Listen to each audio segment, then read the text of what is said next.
Hello dear first PU students, welcome back to the economics, which is interlinking between the historical economics, the history and also statistics, and even the modern economical trends, which has been trend setter in the modern economics. I am Basuraj, lecturer in economics. Now we shall move on to the first PUC economics bits course.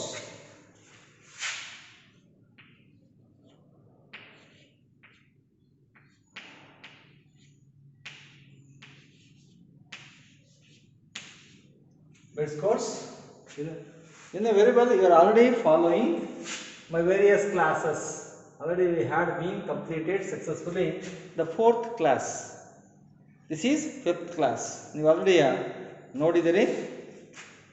Economics ಅರ್ಥಶಾಸ್ತ್ರದ ಸೇತುಬಂಧ ಕಾರ್ಯಕ್ರಮ. Bits course ಅಂದರೆ ಸೇತುಬಂಧ. ಇಂದಿನ ತರಗತಿಗಳಲ್ಲಿ ಏನು ಓದಿದಿರಿ, ಮುಂದಿನ ತರಗತಿಯಲ್ಲಿ ಏನು ಓದಬೇಕು, ಅದರ ಮಧ್ಯದಲ್ಲಿ ಇಂದಿನ ತರಗತಿಯಲ್ಲಿ ನೀವು ಓದಿರ್ತಕ್ಕಂತಹ the demand, supply, consumption, production and even exchange, ಮತ್ತು ನೀವು ಫೈನಾನ್ಷಿಯಲ್ ಅಸೆಸ್ ಇರ್ಬೋದು, ಫೈನಾನ್ಷಿಯಲ್ ಬಗ್ಗೆ ಓದಿರಿ, ಬಡ್ಜೆಟ್ ಬಗ್ಗೆ ಓದಿರಿ, ಇಂಟರ್ನ್ಯಾಷನಲ್ ಟ್ರೇಡ್ ಬಗ್ಗೆ ಓದಿದಿರಿ, is it not? And even you have been studied about the certain concepts of poverty, unemployment, literacy, illiteracy, 5-year plans, many other concepts can be taught and even it has been learned.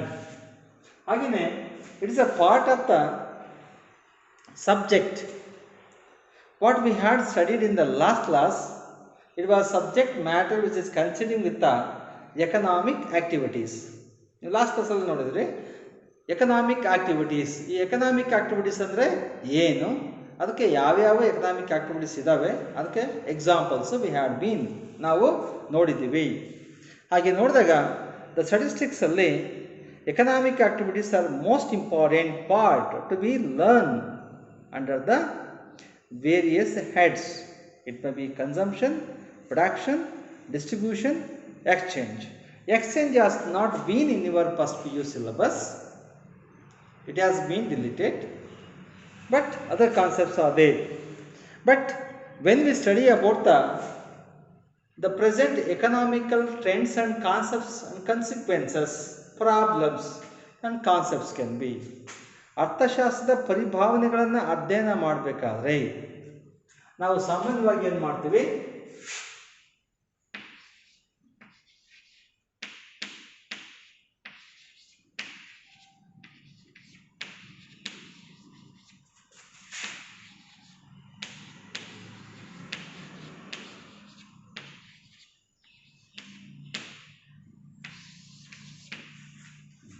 ಈ statistics in economics ನಾವು ಕನ್ನಡದಲ್ಲಿ ಹೀಗೆ ಹೇಳ್ಬೋದು, ಅರ್ಥಶಾಸ್ತ್ರದಲ್ಲಿ ಸಂಖ್ಯಾಶಾಸ್ತ್ರ. ಈ ಸಂಖ್ಯಾಶಾಸ್ತ್ರ ಎಂತಕ್ಕಂಥದ್ದು ಅರ್ಥಶಾಸ್ತ್ರದಲ್ಲಿ ಹೇಗೆ ಉಪಯೋಗ ಆಗಿದೆ ಅನ್ನೋದನ್ನು ನಾವೇಂತ ಕರಿತೀವಿ, ಸ್ಟ್ಯಾಟಿಸ್ಟಿಕ್ಸ್ ಇನ್ ಎಕನಾಮಿಕ್ಸ್ ಅಂತ ಹೇಳ್ತೀವಿ. Statistics in economics, it means economics is consisting some concepts of statistics which can be use to be get solve the economic problems. ಆರ್ಥಿಕ ಸಮಸ್ಯೆಗಳನ್ನು ಬಗೆಹರಿಸೋಕ್ಕೆ ಸಂಖ್ಯಾಶಾಸ್ತ್ರದ ಕೆಲವು ಪರಿಭಾವನೆಗಳನ್ನು ಯೂಸ್ ಮಾಡಿ ಆರ್ಥಿಕ ಸಮಸ್ಯೆಗಳನ್ನು ಬಗೆಹರಿಸಿದ್ದೀವಿ. ಅದಕ್ಕಾಗಿ ನಮಗೆ ಅರ್ಥಶಾಸ್ತ್ರದಲ್ಲಿ ಸಂಖ್ಯಾಶಾಸ್ತ್ರದ ಉಪಯೋಗ ಭಾಳಷ್ಟು ಇದೆ. The same we are going to be get study today. Now we shall move on to the statistics, how it has been used in the economics. Before going to be understand the importance of statistics in economics, shall come to know how it has been important to be learn the statistics in economics.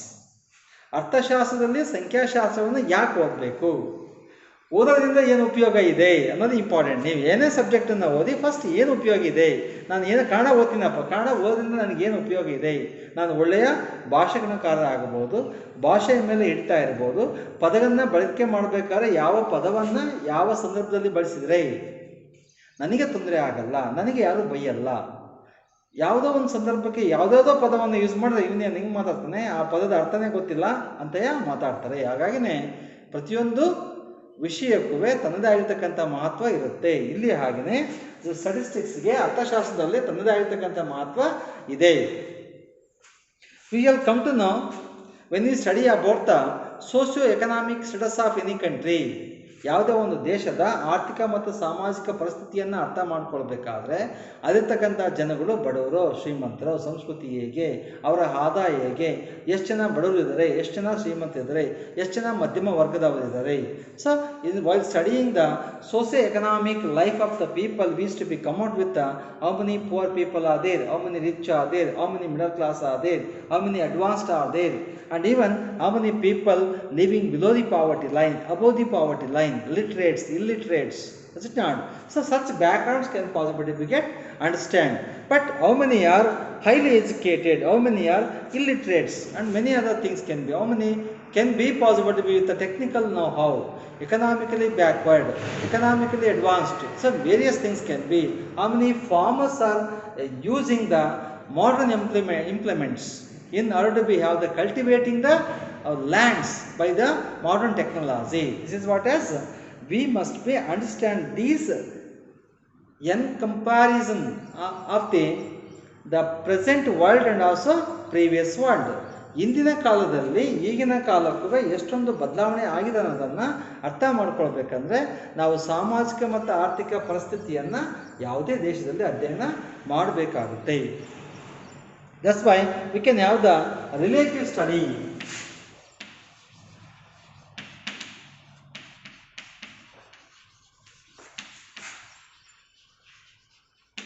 Economic concepts.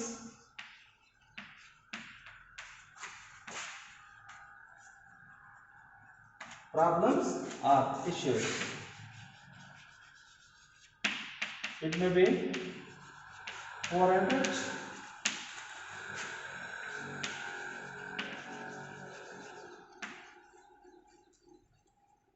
Middle class 16 relative study. Relative study ಅಂದರೆ ನಾವು comparative ಆಗಿ ಹೋಲಿಕೆಯನ್ನು ಮಾಡ್ತೀವಿ. Relative study ಅಂದರೆ ಹೋಲಿಕೆ.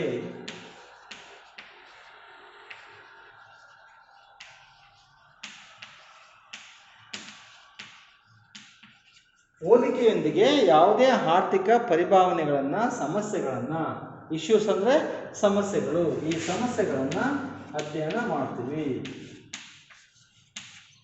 ಈ ಸಮಸ್ಯೆಗಳನ್ನು ಅಧ್ಯಯನ ಮಾಡಬೇಕಾದ್ರೆ ಪುವರ್ ಬಡವ, ರಿಚ್ ಶ್ರೀಮಂತ, ಮಿಡಲ್ ಕ್ಲಾಸ್ ಮಧ್ಯಮ ವರ್ಗ, ಈ ರೀತಿಯಾಗಿ ನಾವು ವರ್ಗೀಕರಣ ಮಾಡ್ತಾ ಬರ್ತೀವಿ. ಆ ವರ್ಗೀಕರಣ ಮಾಡಬೇಕಾದ್ರೆ ನಮಗೆ ಪ್ರಾಬ್ಲಮ್ ಆಗ್ತಕ್ಕಂಥದ್ದು so how to make assessment of such people based on the criteria. ಯಾವ ಆಧಾರವಾಗಿ ಅವರನ್ನು ಬಡವರು ಅನ್ಬೇಕು, ಯಾವ ಆಧಾರವಾಗಿ ಶ್ರೀಮಂತ ಅನ್ಬೇಕು, ಯಾವ ಆಧಾರವಾಗಿ ಮಧ್ಯಮ ವರ್ಗ ಅನ್ಬೇಕು. ಆವಾಗ ನಮಗೆ ಎದುರಾಗ್ತಕ್ಕಂಥದ್ದು ಸಂಖ್ಯೆ. ಆ ಸಂಖ್ಯೆಗಳ ಮೂಲಕ ಹೇಳೋದು easy, because you can be say that you are fail in the sense that what extent you can be are how it can be possible to be decide. Fail ಆಗಿದ್ದಾನೆ ಅಂತ ಹೆಂಗಪ್ಪ ಡಿಸೈಡ್ ಮಾಡ್ತೀಯಾ? ತಗೊಳ್ತಕ್ಕಂಥ ಮಾರ್ಕ್ಸಿನ ಮೇಲೆ ನಾವು ಡಿಸೈಡ್ ಮಾಡ್ತೀವಿ. ಆ marks ಅಂತಕ್ಕಂಥದ್ದೇ statistics, ಅಂಕಿ ಸಂಖ್ಯೆ. ಆ ಅಂಕಗಳ ಆಧಾರವಾಗಿ ವಿದ್ಯಾರ್ಥಿ ಫೇಲ್ ಆಗಿದ್ದಾನೆ ಅಂತ ಡಿಸೈಡ್ ಮಾಡ್ತೀವಿ. ಹಾಗೆಯೇ ಅರ್ಥಶಾಸ್ತ್ರದಲ್ಲಿ ಬರ್ತಕ್ಕಂಥ ಸಮಸ್ಯೆಗಳನ್ನು, ಕಾನ್ಸೆಪ್ಟ್ಸನ್ನು, ಇಶ್ಯೂಸನ್ನು we can possible to be get measure based on the statistical data, statistics ಅಂತೀವಿ. ಹಾಗಾಗಿನೇ ಅಂಕಿ ಸಂಖ್ಯೆಗಳ ಆಧಾರವಾಗಿ ನಾವು ಯಾವುದನ್ನಾದ್ರೂ ಲೆಕ್ಕಾಚಾರ ಮಾಡಬಹುದು. Suppose you can come to see areas. Tsunami can be possible. Bird flu and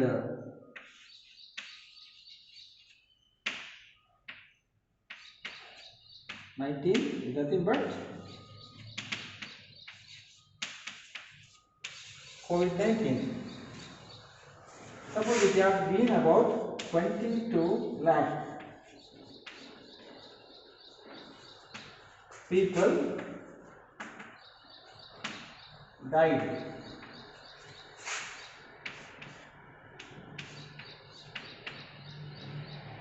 150 crores.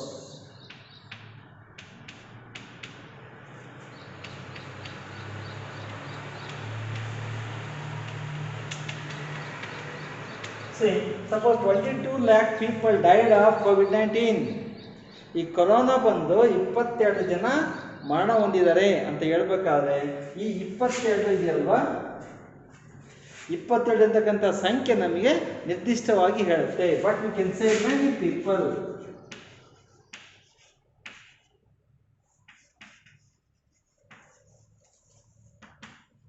So we can say that equally as many people died of COVID-19 ಹೇಳ್ಬೋದು ನಾವು. ಕೊರೋನಾ ಬಂದು ಸುಮಾರು ಜನ ಸತ್ತೋದ್ರು ಅಂತ ಹೇಳ್ಬೋದು. ಹಂಗಾರೆ ಎಷ್ಟು ಜನ ಅಂತ ಹೇಳ್ತೀಯಾ?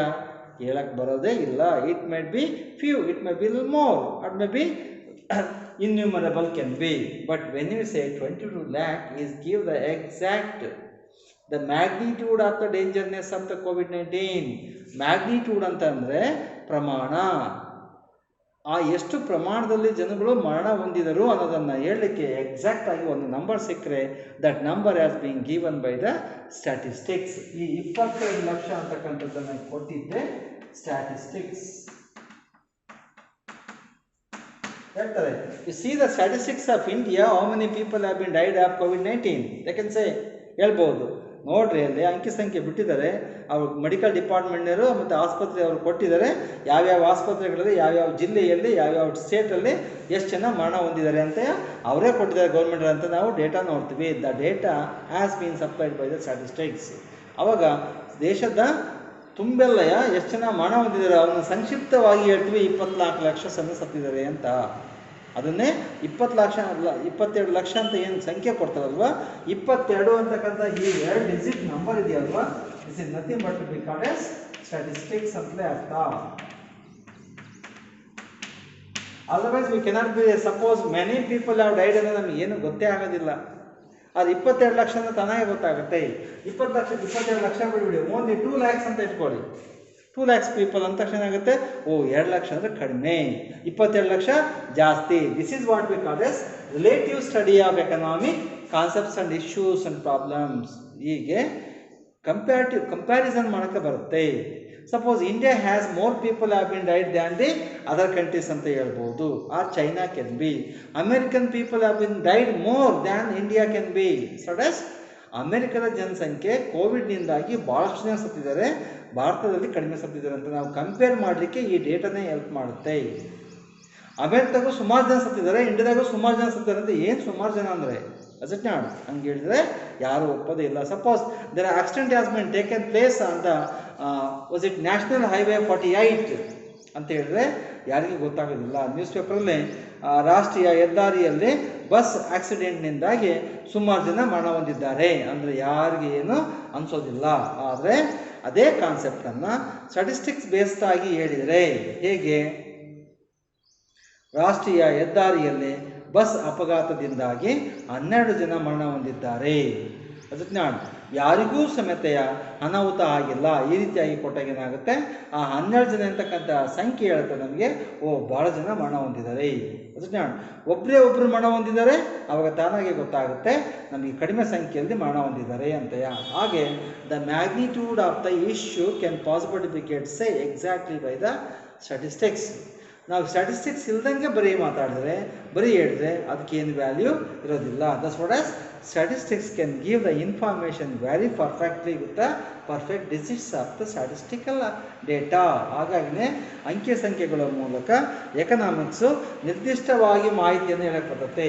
What is the percentage of the people of India have been suffering from the poverty, nothing but 26% as per 2011 census. 2011 ಜನಗಣತಿಯ ಪ್ರಕಾರ ಭಾರತದಲ್ಲಿರ್ತಕ್ಕಂಥ ಬಡವರ ಸಂಖ್ಯೆ it is 22%. This is what as 2011ರಲ್ಲಿ 26% ಬಡವರಿದ್ದಾರೆ ಅಂದರೆ 100ಕ್ಕೆ 26 ಜನ ಊಟ ಮಾಡಲಿಕ್ಕೆ ಇಲ್ಲದ ಪರಿಸ್ಥಿತಿಯಲ್ಲಿ ಜೀವನ ಮಾಡ್ತಾ ಇದ್ದಾರೆ. They may be depending upon the what ನ್ಯಾಯಬೆಲೆ ಅಂಗಡಿ ಅಂತಿರಲ್ಲ, fair price shop, they can be depending on that.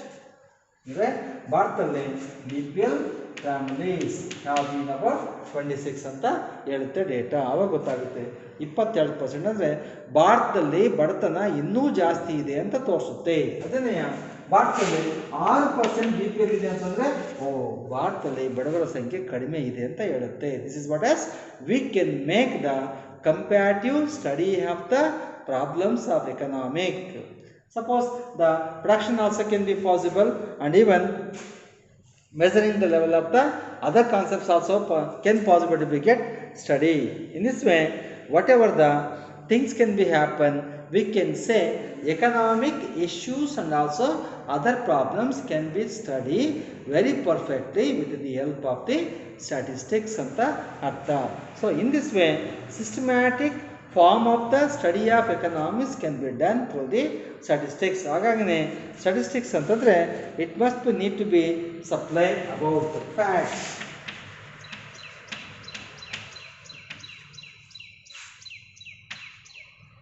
Facts can understand.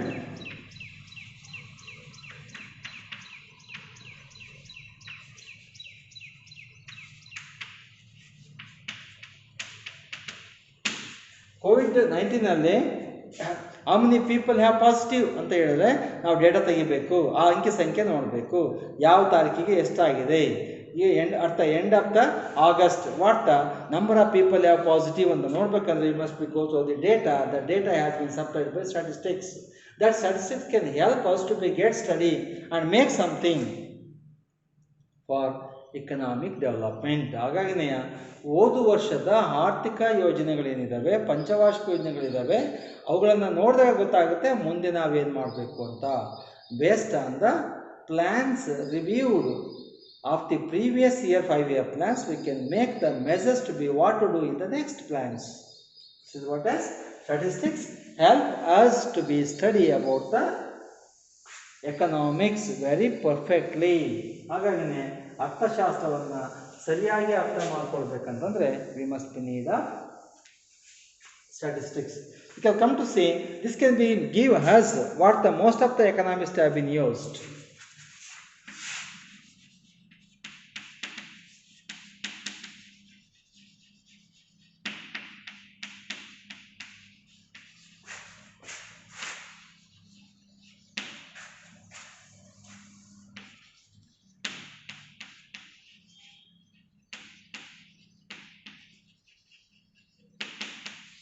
Definition of economics.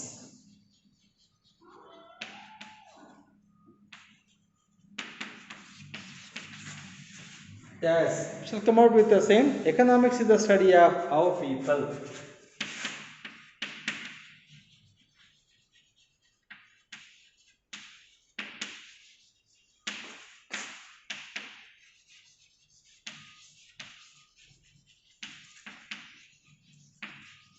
How? Economics is the study of how people and society choose to employ.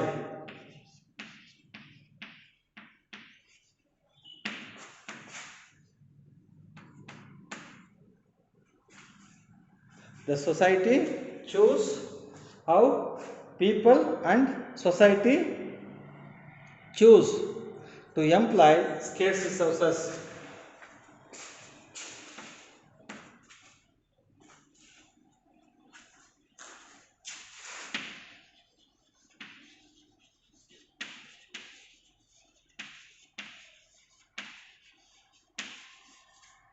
Scarce resources that could have alternative uses.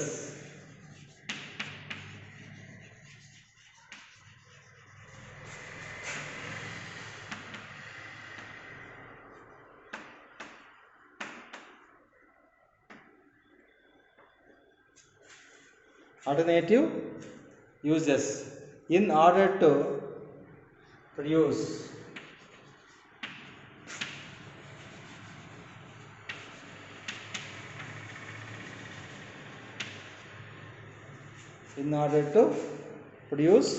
various commodities that satisfy.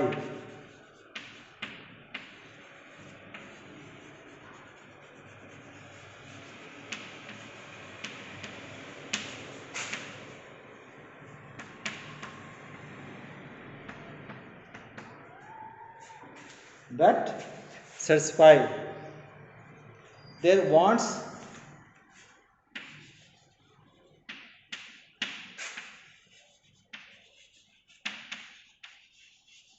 and distribute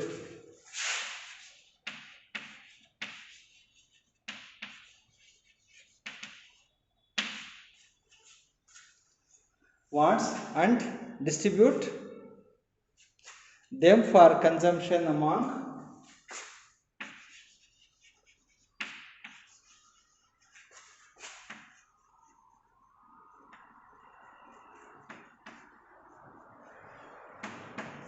them for consumption among various persons.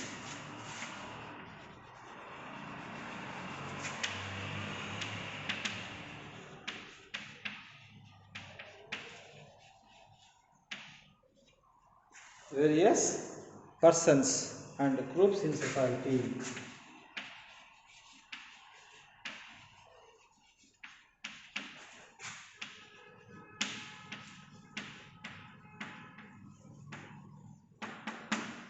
Groups in society.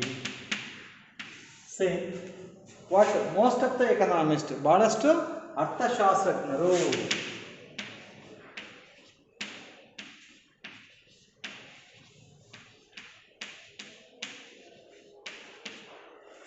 ಅರ್ಥಶಾಸ್ತ್ರಜ್ಞರು economics ಅಂದರೆ ಏನು ಅಂತ ಈ ರೀತಿಯಲ್ಲಿ ಒಪ್ಕೊಂಡಿದ್ದಾರೆ. That we can come to see economics is the study of how people, ಅಂದರೆ economics ಅಂದರೆ ಏನನ್ನ ಅಧ್ಯಯನ ಮಾಡುತ್ತೆ ಅಂದರೆ how people and society choose, ಜನಗಳು ಮತ್ತು ಸಮಾಜ ಹೇಗೆ ಆಯ್ಕೆ ಮಾಡುತ್ತೆ. ಟು ಎಂಪ್ಲಾಯ್ ಬಳಸಿಕೊಳ್ಳೋದು, ಸ್ಕೇರ್ಸ್ ರಿಸೋರ್ಸಸ್ ಕೊರತೆಯ ಸಂಪನ್ಮೂಲಗಳನ್ನು,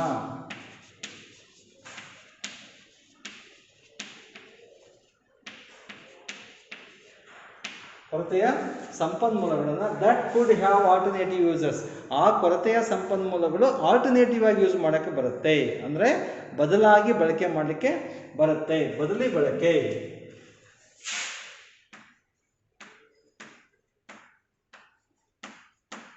ನಾವು ಯಾವ ವಸ್ತುವನ್ನು ಬಳಕೆ ಮಾಡ್ತೀವೋ ಅದನ್ನು ಮತ್ತೊಂದು ವಸ್ತುವನ್ನು ಉತ್ಪಾದನೆ ಮಾಡೋಕ್ಕೂ ಬಳಕೆ ಮಾಡ್ಬೋದು. ಅಂದರೆ ಜಮೀನಿರುತ್ತೆ, ಜಮೀನಲ್ಲಿ ಬೆಳೆನೂ ಬೆಳಿಬೋದು, ಫ್ಯಾಕ್ಟ್ರಿನೂ ಕಟ್ಬೋದು, ಆ ವಾಸದ ಮನೆಯಾಗಿನೂ ಮಾಡ್ಬೋದು, ಫೀಲ್ಡ್ ಆಗಿ ಕನ್ವರ್ಟ್ ಮಾಡ್ಬೋದು, ಬಸ್ ಸ್ಟ್ಯಾಂಡ್ ಮಾಡ್ಬೋದು. ಆ ರೀತಿಯಾಗಿ ಒಂದೇ ವಸ್ತುವನ್ನು ಬೇರೆ ಬೇರೆ ಉದ್ದೇಶಕ್ಕೆ ಬಳಕೆ ಮಾಡೋದನ್ನೇ ಆಲ್ಟರ್ನೇಟಿವ್ ಯೂಸಸ್.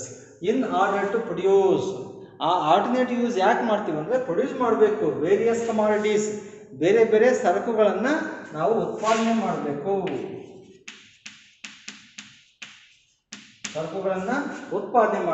ದಟ್ ಸ್ಯಾಟಿಸ್ಫೈ ನಮಗೆ ಸಂತೃಪ್ತಿಯನ್ನು ಕೊಡುತ್ತೆ, ತೃಪ್ತಿ ಕೊಡುತ್ತೆ. ದೇರ್ ವಾಂಟ್ಸ್ ಅಂದರೆ ಬಯಕೆಗಳನ್ನು ಈಡೇರಿಸ್ಕೊಳ್ಳೋಕ್ಕೆ. ಅಂಡ್ ಡಿಸ್ಟ್ರಿಬ್ಯೂಟ್ ಹಂಚಿಕೆ, ಅದಷ್ಟೇ ಅಲ್ಲ ಹಂಚಿಕೆ ಮಾಡಲಿಕ್ಕೆ. ದೆಮ್ ಫಾರ್, ಆ ವಸ್ತುಗಳನ್ನು ಹಂಚಿಕೆ ಮಾಡಬೇಕು. ಫಾರ್ ಕನ್ಸಂಪ್ಷನ್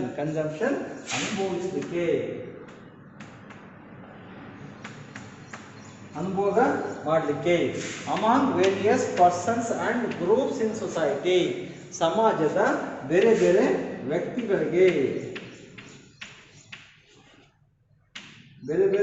ವ್ಯಕ್ತಿಗಳು ಮತ್ತೆ ಗ್ರೂಪ್ಸ್, ಗುಂಪುಗಳಿಗೆ. ಇನ್ ದ ಸೊಸೈಟಿ,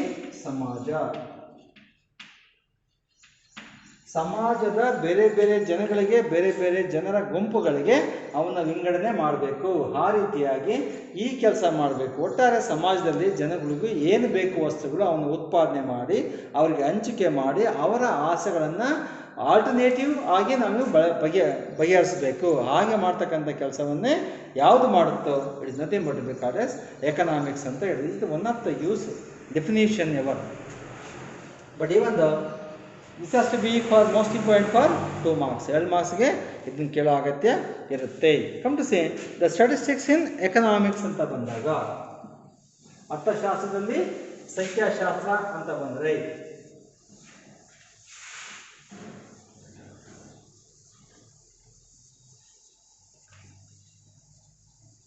ಅರ್ಥಶಾಸ್ತ್ರದಲ್ಲಿ ಸಂಖ್ಯಾಶಾಸ್ತ್ರ ಅಂತ ಬಂದರೆ we used to be know that society, the certain special studies have been made by the government and other institutions and agencies in order to come to know the facts. ನಮಗೆ ಕೆಲವು ವಿಷಯಗಳನ್ನು ಅಧ್ಯಯನ ಮಾಡಬೇಕಂದ್ರೆ, ಕೆಲವು ಸಮಸ್ಯೆಗಳನ್ನು ತಿಳ್ಕೊಳ್ಬೇಕಂದಾಗ we must be study about how the things are taking place, what extent can be. ಯಾವ ಯಾವ ಸಮಸ್ಯೆಗಳು ಎಷ್ಟು ಮಟ್ಟಿಗಿದ್ದಾವೆ, ಎಷ್ಟು ಆಳವಾಗಿದ್ದಾವೆ, ಮತ್ತು ಅವು ಯಾವುವು ಅಂತ ನಾವು ಅರ್ಥ ಮಾಡ್ಕೊಳ್ಬೇಕಂತಂದಾಗ you must be go with the statistical. It nothing but economic facts ಅಂತೀವಿ.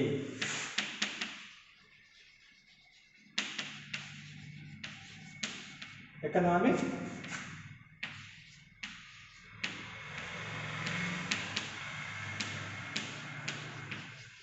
ಅವು ಆರ್ಥಿಕ ಸತ್ಯಗಳು ಅಂತ ಕರಿತೀವಿ. ಆರ್ಥಿಕ ಸತ್ಯಗಳು ಅಂತಂದರೆ ಆರ್ಥಿಕ ವಿಚಾರಕ್ಕೆ ಸಂಬಂಧಪಟ್ಟಂಗೆ ಯಾವತ್ತೂ ಸುಳ್ಳಾಗೋದಿಲ್ಲ ಅಂತ ಅರ್ಥ. ಅಂಥವನ್ನ ಆರ್ಥಿಕ ಸತ್ಯಗಳು ಅಂತ ಕರಿತೀವಿ. ಬಟ್ ದೇ ಹ್ಯಾವ್ ಬೀನ್ ಆರ್ಥಿಕ ಸತ್ಯಗಳು ಸಂಖ್ಯೆಯಲ್ಲಿದ್ದರೆ ಅವನ್ನ ದತ್ತಾಂಶ ಅಂತ ಕರಿತೀವಿ. ಡೇಟಾ, ಡೇಟಾ ಕ್ಯಾನ್ ಬಿ, ಅವನ್ನ ಡೇಟಾ ಅಂತ ಕರಿತೀವಿ. Economic facts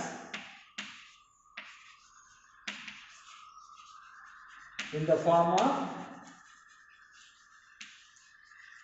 numbers. In the form of numbers. Economic facts in the form of numbers, there is nothing but to be called as data.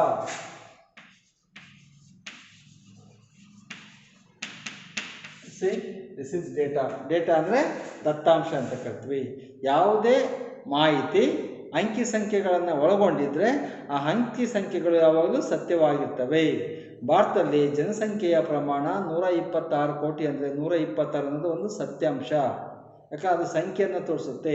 ಇವಾಗ time ಎಷ್ಟು ಅಂತಂದರೆ ನಾವು ಹೇಳ್ಬೋದು ಬೆಳಿಗ್ಗೆ 9:30 ಗಂಟೆ ಆಗಿದೆ ಅಂತ. 9:30 ಅಂತಕ್ಕಂಥದ್ದು ಸತ್ಯ. ನೀನು ಬೆಳಿಗ್ಗೆ ಮುಂಜಾನೆ ಆಗಿದೆ ಅಂತಂದರೆ ಮುಂಜಾನೆ ಬೆಳಿಗ್ಗೆ 6 ಗಂಟೆಯಿಂದ ಹಿಡಿದುಬಿಟ್ಟು ಮಧ್ಯಾಹ್ನ ತನಕ ಸಮೇತ ಇರಬಹುದು. ಇಂತಿಷ್ಟೇ ಅಂತ ಹೇಳೋಕ್ಕೆ ಬರೋದಿಲ್ಲ. ಹಾಗಾಗಿನೇ ನಿರ್ದಿಷ್ಟವಾಗಿ ಹೇಳ್ತಕ್ಕಂಥದ್ದು ಸಂಖ್ಯೆ. ಆ ಸಂಖ್ಯೆ ಯಾವಾಗಲೂ ನಿಜವಾಗಿರ್ತದೆ. ಅದನ್ನೇ ನಾವು ಡೇಟಾ ಅಂತ ಕರಿತೀವಿ. Data means what is mean by data. ಹಂಗಾದ್ರೆ ಈ ಡೇಟಾ ಅಂದರೆ ಏನು? Means economic facts.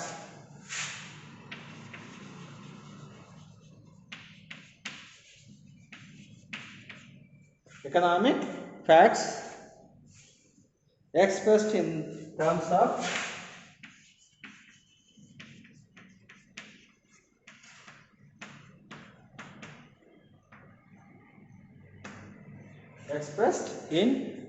of numbers.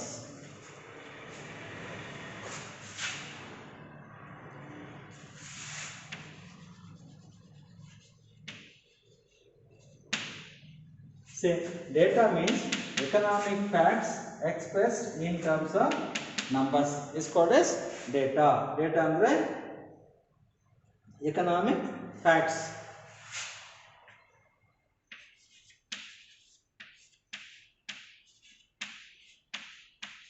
ದತ್ತಾಂಶ ಎಂದರೆ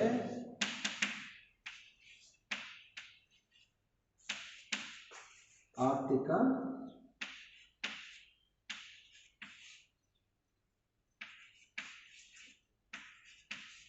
ಸತ್ಯಗಳನ್ನು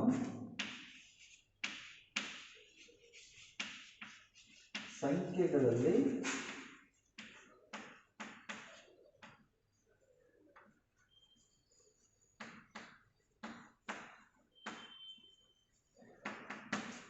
ವ್ಯಕ್ತಪಡಿಸುವುದಾಗಿದೆ.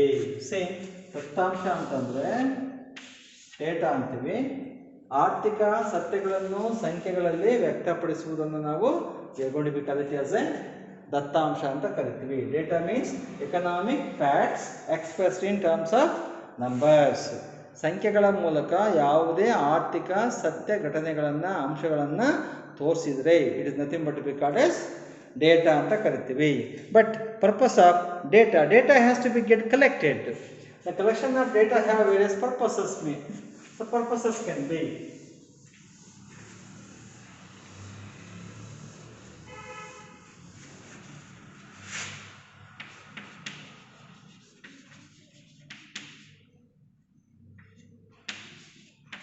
purpose of data collection. So purpose of collecting the data, economic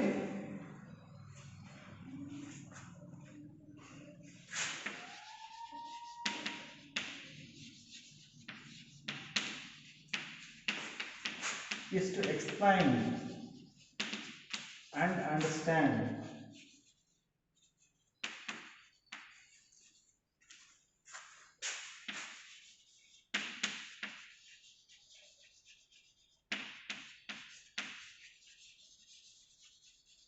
economic problem.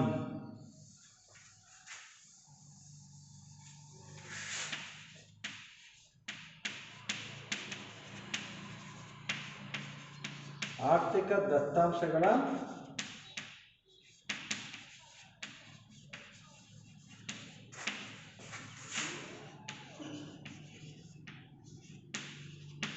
ಉದ್ದೇಶವು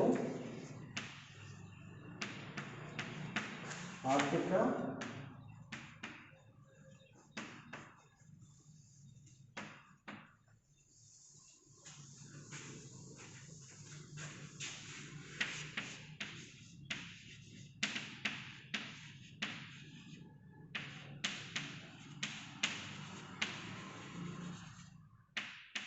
ಅರ್ಥೈಸುವುದಾಗಿದೆ. So we must be understand what is the economic problem about and also extent can be. The thing is, whatever the facts can be make analysis can be possible to be with the example.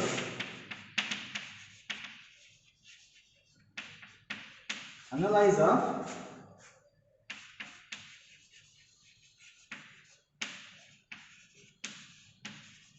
ಬಡತನದ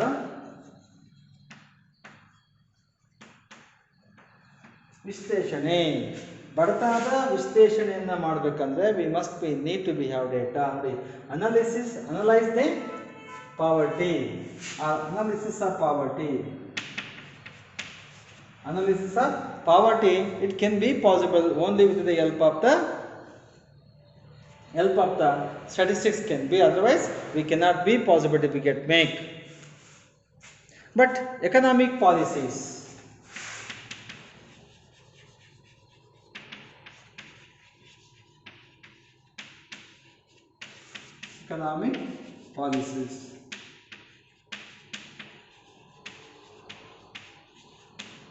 ಆರ್ಥಿಕ ನೀತಿಗಳು ಅಂತ ಕರಿತೀವಿ. The measures that help to be solve an economic problem are measures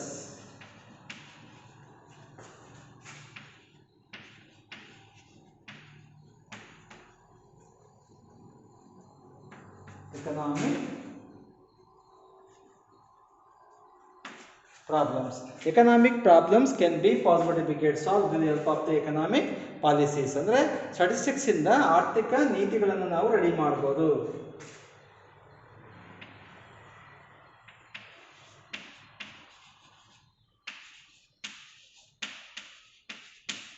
ಆರ್ಥಿಕ ಸಮಸ್ಯೆಗಳನ್ನು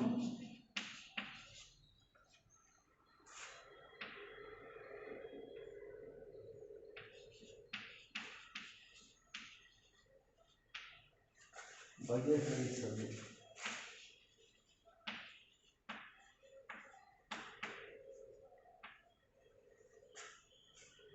measures